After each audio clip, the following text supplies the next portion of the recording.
श्री गौरी वक्त्रपद्मार्का श्रीविघ्नेशा गजानना उत्तिष्ठ सुरसम्पूज्या त्रैलोक्यं पालनं कुरु।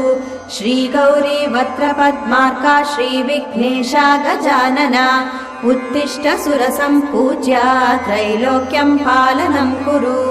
उत्तिष्ठोत्तिष्ठ हेरम्बा उत्तिष्ठ गणनायका उत्तिष्ठ करुणापूर्णा भक्तानां भाग्यदायका।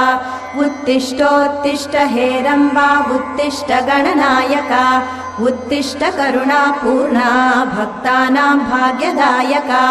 श्रीयाकुवाहन शिवात्मज दिव्यगात्रा श्रीभिन्नदन्तधनुजान्तक सूक्ष्मनेत्रा सर्वार्ति दुःख शमना फणिराजसूत्रा देवा गणेश्वर विभो तव सुप्रभातम्।